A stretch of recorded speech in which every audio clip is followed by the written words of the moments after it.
Every evening, at exactly 6:30 p.m., Anna sat at the same small table in her apartment. It was near the window, where the city lights outside looked like tiny stars dancing in the distance. Her dinner was always simple: a bowl of soup, a piece of bread, sometimes a cup of tea. And across from her, there was always an empty chair. She moved to the city 3 months ago for her first full-time job. It was exciting, but also very quiet. The office was big and bright, filled with busy people typing, walking, calling, smiling, but never really talking to her. She worked in a digital marketing firm. Her role was mostly behind a computer screen, editing reports, scheduling social media posts, and occasionally attending team meetings. The work was manageable. The silence was not. In the beginning, she thought the loneliness would pass. She told herself, "Everyone is just busy. You'll make friends soon."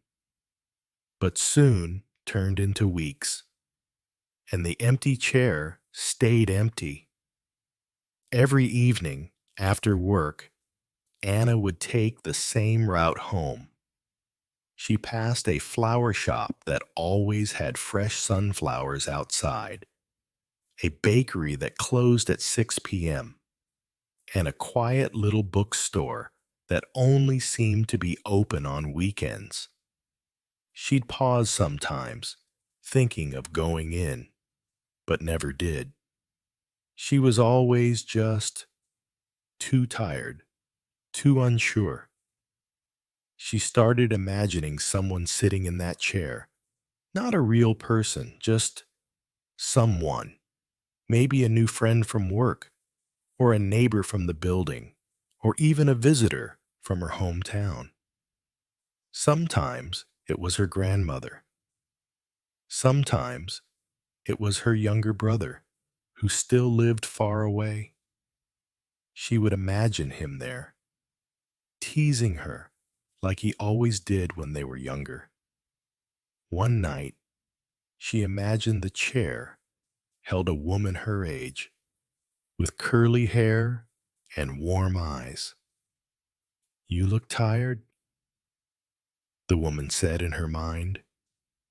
"Long day?" Anna smiled to herself. "Yeah, but I made soup. Want some?" She laughed quietly at herself, picking up her spoon. Was she losing her mind? Maybe. Or maybe she just needed to feel heard, even if only by someone imaginary. Over time, the empty chair became her listener, her sounding board. She would talk about her day, out loud sometimes, softly, whispered thoughts about her frustrations, her questions, and the small victories no one else noticed. "I finally spoke during the meeting today," she said one night. "Only a short sentence, but still." Other times, she didn't speak. She just sat, breathed, and let the quiet sit with her. Not fight it, just accept it. She started noticing more details around her. The way the light from the street outside reflected differently depending on the weather. The sound of her upstairs neighbor playing piano at exactly 7:45 each night. The smell of someone's cooking, maybe curry, maybe something else, drifting in through her kitchen window. She wrote a little too, in a notebook she kept on the table. Nothing special, just thoughts, feelings, fragments of memories. She wrote about the old chair at her parents' house, how it squeaked every time her dad sat down to eat. How it used to annoy her, but now she missed it. One rainy Thursday, she stayed late at work. It wasn't planned. She had a deadline. When she finally packed up to leave, the office was nearly empty, except for Sophie, a woman from her department. "Still here?" Sophie asked. "Yeah, deadline. You too?" "Just trying to avoid traffic. Want to grab a quick coffee before we head out?" It wasn't a big question. It wasn't a life-changing moment. But Anna hesitated, then said, "Sure." They walked to a small cafe near the office. It was warm inside, smelled like cinnamon and roasted coffee beans. They talked about their jobs, their apartments, favorite TV shows, the books they were trying to finish but kept abandoning. It felt normal, easy. Anna smiled the whole walk home. It was a quiet smile, not excited or wild, just peaceful. That night, she sat at her table again. Same soup, same bread. But the chair didn't feel so empty. She looked at it and said quietly, "Maybe tomorrow you won't have to be imaginary."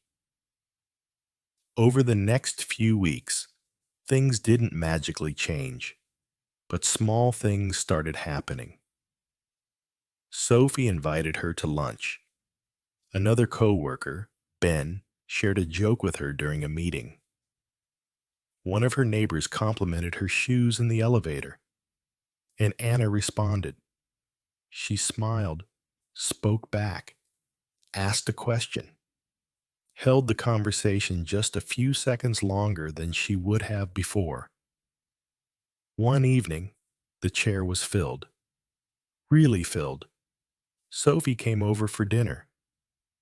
They cooked together, laughed when the rice boiled over, talked about their dreams, their families, their awkward teenage years.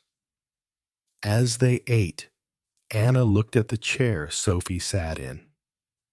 The same chair that had once held so many imaginary conversations.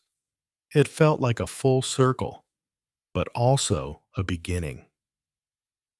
After Sophie left, Anna cleaned up, turned off the lights, sat back at the table with her tea.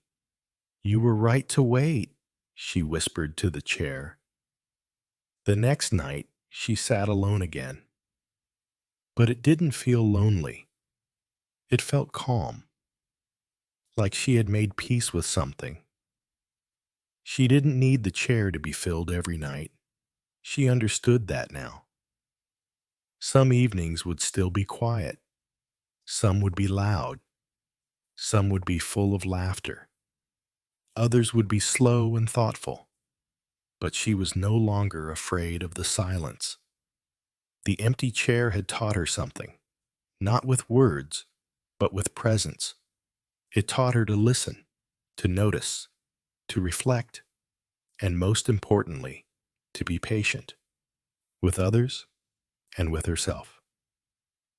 And in a world that often rushes and demands and distracts, that was a gift. So every night, as the clock moved toward 6:30, Anna still sat at her small table by the window. She still made her soup, still had her tea, and the chair across from her still waited, sometimes empty, sometimes not, but always ready.